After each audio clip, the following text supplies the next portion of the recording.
India and the US announced a trade deal with a reduction of some of President Donald Trump's harshest tariffs anywhere. He says India will stop buying Russian oil and open up to American business. So why is the deal getting such a mixed reaction in India? This is Inside Story.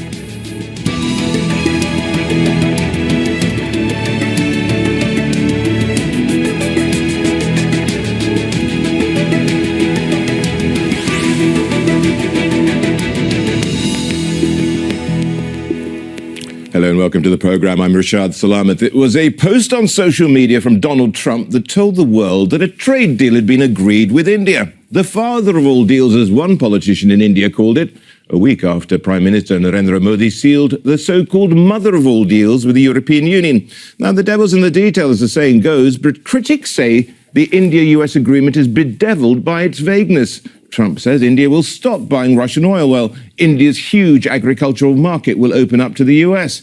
And that's being doubted in India, with cheaper oil and agriculture hugely important to the country's economy. While markets in India reacted positively, the opposition and some analysts are questioning what's actually been agreed at all. So why has a deal been announced now, and why the mixed reaction? What's in it for Trump and Modi? We'll discuss this with our guests shortly, but first this report from Alexandra Byers. U.S. President Donald Trump posted online on Monday, announcing what he called a new trade deal with India, with the U.S. cutting tariffs on Indian goods from 50% to 18%, in exchange for India agreeing to stop purchasing Russian oil and reducing its trade barriers to zero. Members of the Indian Prime Minister's party congratulated him on the announcement, but there's little information on the details of the agreement. Modi posted his own statement, welcoming the reduced tariffs, but making no mention of a deal, no mention of Russian oil, and no mention of Trump's claim that India's agreed to buy $500 billion worth of goods from the U.S. We have Mr. Trump's tweet and we have Mr. Modi's tweet. Is that enough in a parliamentary democracy? Shouldn't the government come and explain to the people of India what's in the deal? We have no idea. Mr. Trump says agriculture. So what are the protections for India's farmers? Mr. Trump says 500 billion. Our entire import bill is 700 billion. So are we going to stop buying from every other country and only buy from America? The Indian government says it will announce the details when it has them. As soon as the final understanding of the deal is inked and the joint statement is finalized, technical processes are completed, full details will be shared. The lack of clarity didn't hold back the Indian stock markets, which surged after Trump's announcement. The relationship between the two has been strained since Trump returned to the White House. 25% U.S. tariffs initially imposed were increased to 50% in August as punishment for India buying Russian oil. Indian industries were hit hard by the move, with exports plummeting. The U.S. was India's top trading partner in 2024, with their total bilateral trade worth nearly $130 billion.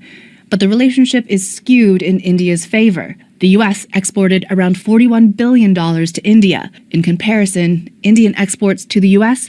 totaled $87 billion in 2024, a trade deficit of more than $45 billion. When they imposed a 50% tariff, customer demand had dropped and business slowed down. Now that it's been reduced to 18%, I think work will pick up again. Everything is interconnected. There will be growth across the board. When people have more money in their pockets, work will automatically increase for us as well. But there's concern about India possibly opening up its highly guarded agricultural market to the U.S. Nearly half of its population relies on agriculture to earn a living, and farmers were behind one of the fiercest protests Modi has faced during his time in office. And there are questions about why the announcement now. India just signed what it called the mother of all trade deals with the European Union last week, hot on the heels of another major agreement with the UK. But what's in the agreement with the US leaves more questions than answers. Alexandra Byers, Al Jazeera for Inside Story.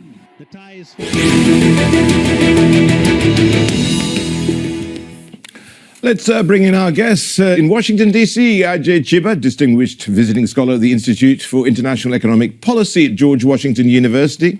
In New Delhi, Biswajit Dar, a trade economist and former professor at Jawaharlal Nehru University. And also in Washington, Harry Broadman, former Chief of Staff at the President's Council of Economic Advisers, which is a US government agency. A warm welcome to all three of you.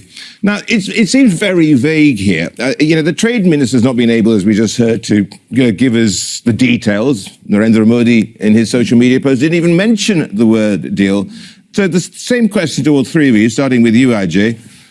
Is this actually a deal? Yeah, I think there's clearly a deal. But, with Trump, even if you have a deal, do you really have a deal? As Korea is finding out, as Canada is finding out, things can change. But in this case, I think clearly there is a deal. I think 99% of the actual negotiation, probably even more, was already there. It was sitting in Trump's side desk. So whenever he decides that wants to go ahead and make the deal is made. And it looks like he wants to go ahead and make the deal. For a variety of reasons we can discuss. But I think there is a deal, and they're waiting for the joint statement, I think, because that's pretty important, because that way both sides are singing off the same page. So I think that's where we are, but there is clearly a deal, but we'll know that the devil will be in the details, and we'll know that soon enough. Ms. Wajid. Yeah, of course, there is a deal. And when President Trump has announced it on his, and on Truth Social, then we have every reason to believe that there has been a deal. And also, the details that he has put in there has been corroborated by his Secretary of Agriculture, Ms. Rawlins, that India has actually opened up its market.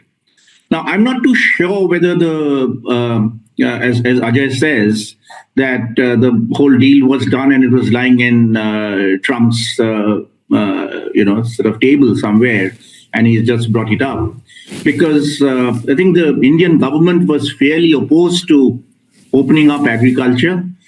And until recently, the government had said that we are negotiating, and there has been no deal from our side. Because there are contentious issues there.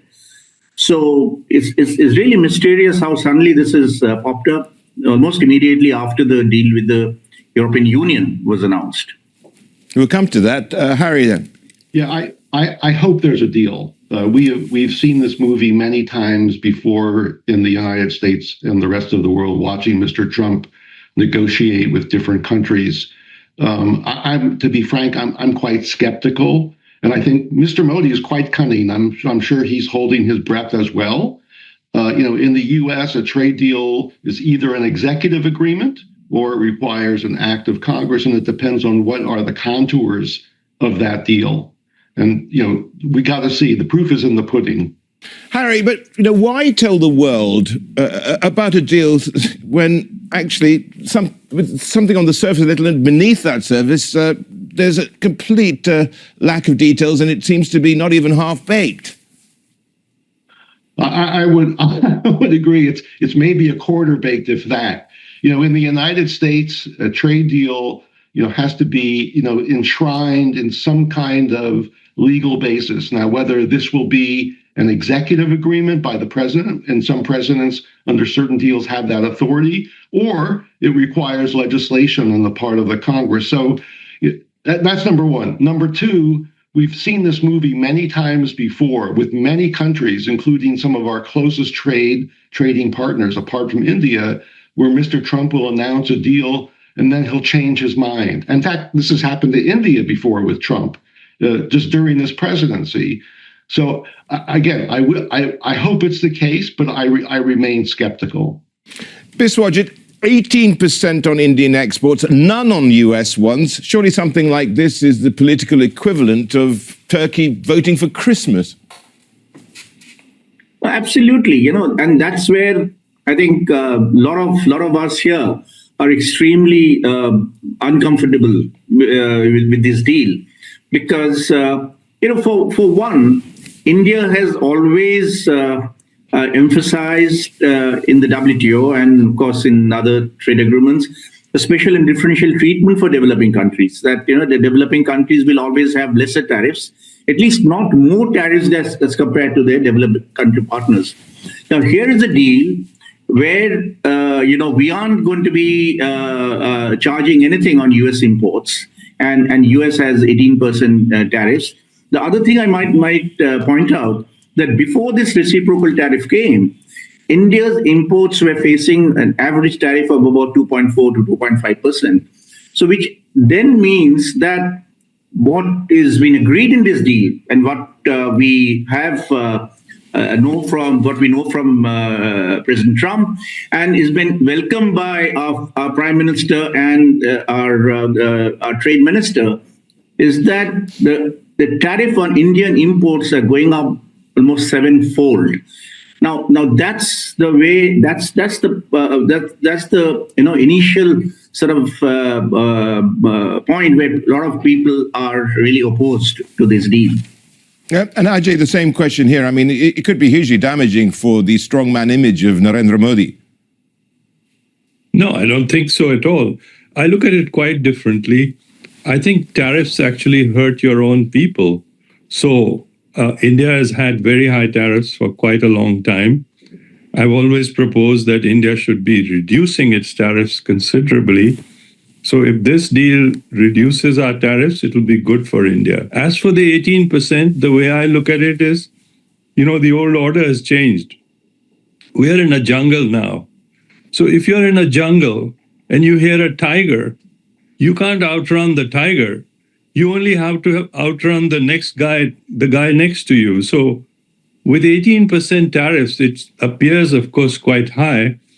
But if it's lower than all your competitors, then you have an advantage in this market. This is the world that we are living in. This is the world that we have to deal with. So I don't look at it in that perspective. I look at lowering India's tariffs as a good thing. Where they will finally settle, we will see. And on which products they will settle at what rate, we will see. But a reduction in Indian tariffs, that was part of the big EU deal as well. On a range of products, India has agreed to reduce tariffs, of course, in a phased manner. So I look at it quite differently. I look at this, that if it goes through, it's a win-win on both sides. We do need to increase trade with the United States. We should be reaching 500 billion by 2030. And if this deal goes through, then we are on that path. I look at it quite differently, and I look at it very positively if it were to happen. And since the EU deal was called the mother of all deals, this could be the father of all deals as far as I'm concerned. I mean, Indians love to talk about mother and father, and so that would be a good thing in my book. On that very point, Harry, currently India buys just over $41 billion worth of US goods a year. Now, how can Donald Trump expect them to lift that figure to $500 billion? I mean, especially if he's talking just goods trade here. And, is this a number just picked out of the air? Well, we don't know. But I think, obviously, if India wants to do it, as Ajay said, I mean, this is really important for India's growth. Most countries who have tariffs don't do very well. India, of course, has had a very protectionist policy. It's not a criticism. It's just the way of life of economic policy in India, and frankly in our country as well. If this proves to be a deal, it's going to be extraordinarily helpful for India, and also helpful for the U.S. But listen, I'm rooting for India to become more competitive internationally, and if there's a deal here that helps that, I think that's fabulous. But I remain skeptical because I've seen this movie before. One of the other aspects of all this is, and this question is going to go really to Ajay. Would India really give up buying Russian oil given its long-standing traditional ties with Moscow? See, I think the whole Russian oil story has to be looked at in some perspective.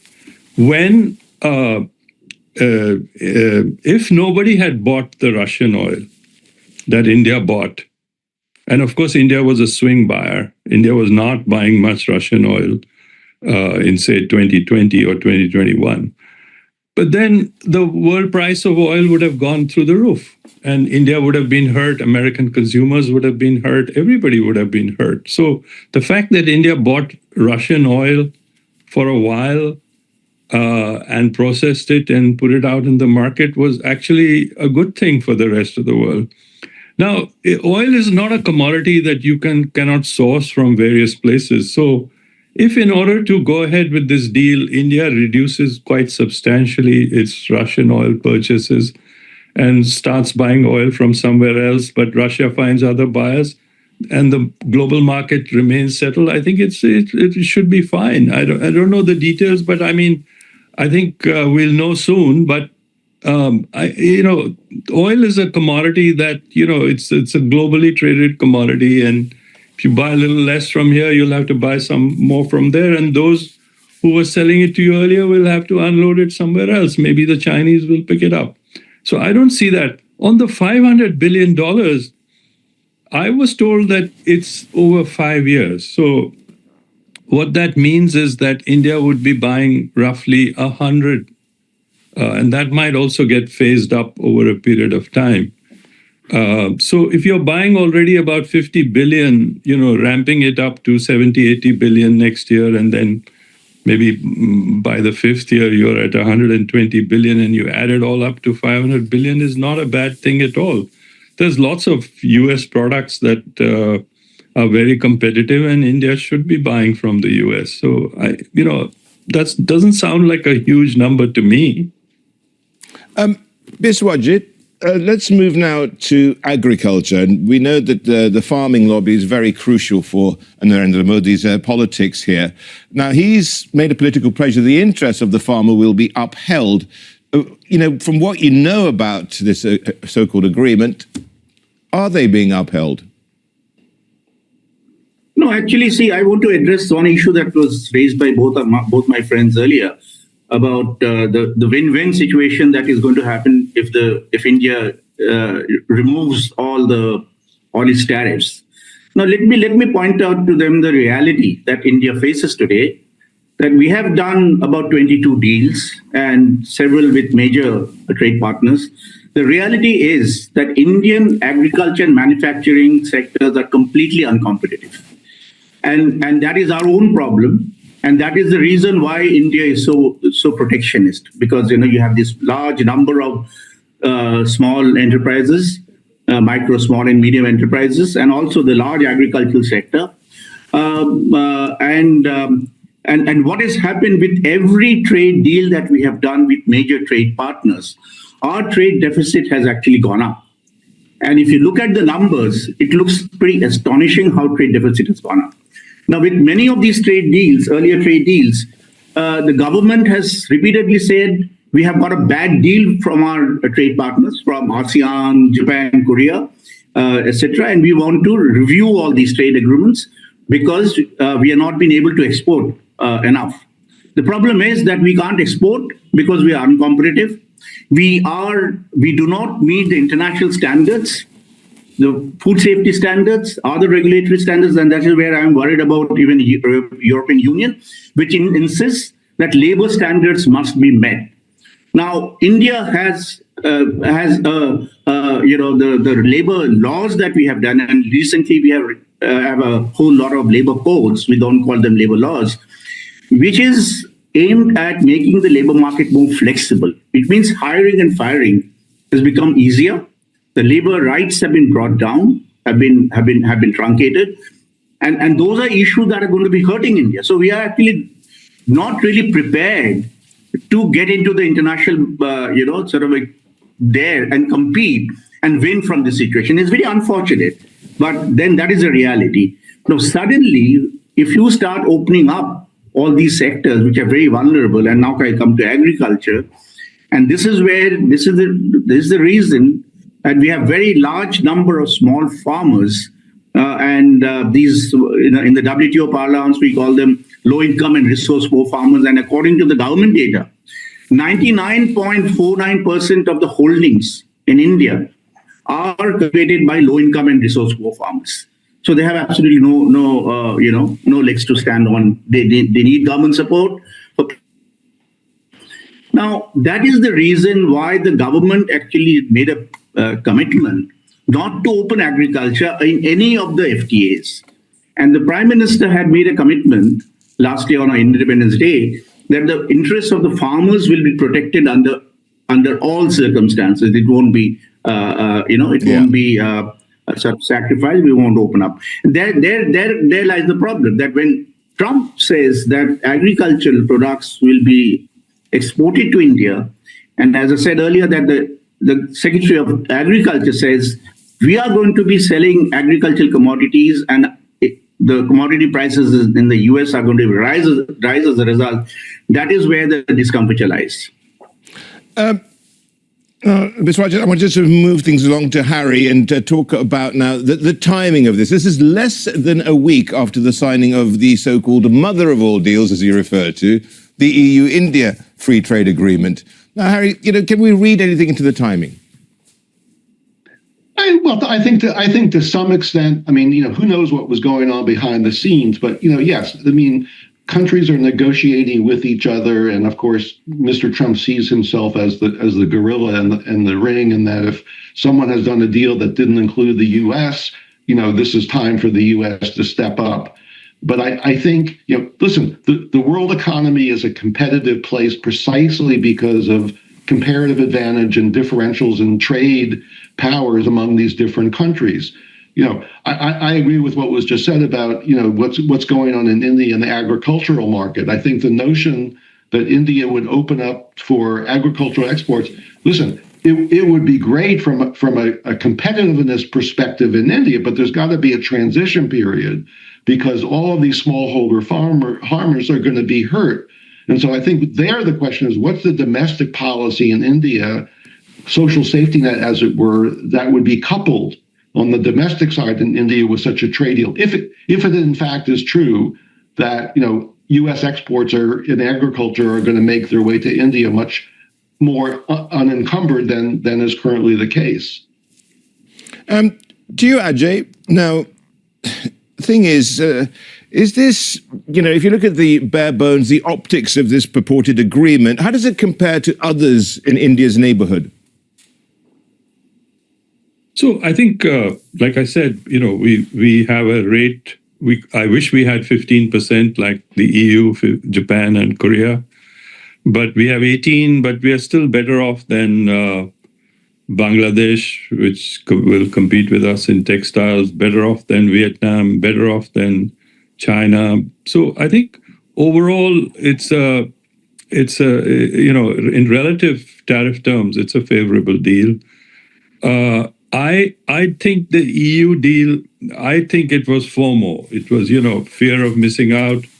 I think right after the EU deal, Trump felt, and he must have been told by many people in industry as well, that, if we don't have a deal with India and they have a big deal with the mother of all deals with the EU, slowly their rules, regulations will drift towards what the European standards are, and we will miss out in the long run. So I think FOMO was a big factor, the fear of missing out in making this so sudden, and probably left his trade team also somewhat unprepared, which is why they're scrambling to finalize whatever there is. On agriculture, I don't think India is going to open up in a big way, and it cannot. There are 100 million people dependent just on the dairy sector, and they're not going to open that up that quickly. They will open up, they will buy some products like almonds, pistachio, nuts, berries, fruits, things like that. There'll be a limited deal on agriculture, which the U.S. can tout back to its farmers as a big opening up. But on manufacturing and other products, especially, we are not competing with the United States on a lot of very capital-intensive machinery and things which we need. And also they're not going to be selling textiles, gems, and jewelry and labor-intensive products to us. So this is this could be a very complementary relationship, beneficial to both sides. Very, And that's very how I see it.